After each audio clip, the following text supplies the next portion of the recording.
Indonesian Policy Studies Senior Fellow warns governments about strong-arming companies like Apple for investment, saying it can be a dangerous game to play. Apple might have agreed to invest $1 billion in Indonesia as it aims to get the iPhone 16 ban lifted, but there is a possibility that the trillion-dollar giant may have been irked by the way it was forced to inject funds into the country. One Indonesian Policy Studies Senior Fellow warns about resorting to such tactics to get companies to invest in the region, as this strategy can backfire immediately.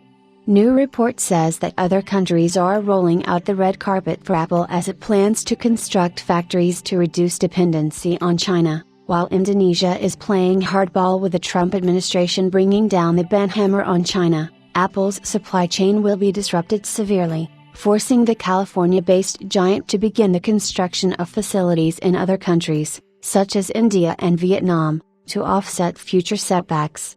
These regions would be more than happy to accommodate Apple, as setting up shop on their lands will result in more employment and allow these places to have some economic backbone.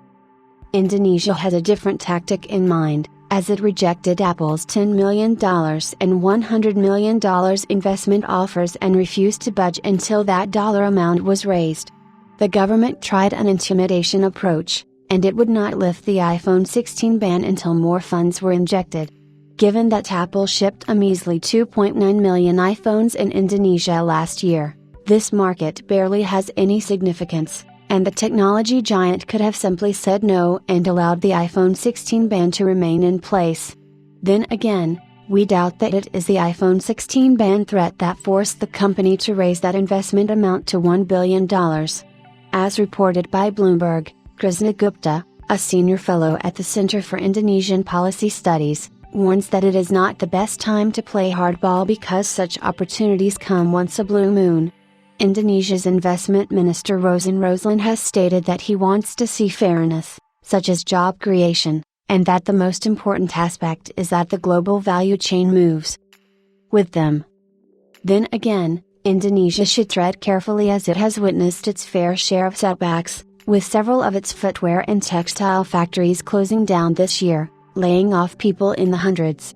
Countries like Vietnam and India are offering tax incentives, near instant approvals, and have given Apple the freedom to source components from different global supply chains. Gupta mentions that these perks would encourage Apple to invest a larger $15 billion in Vietnam despite the region's smaller domestic market than Indonesia. Looking at the alternatives available, one can safely say that Indonesia dodged a bullet.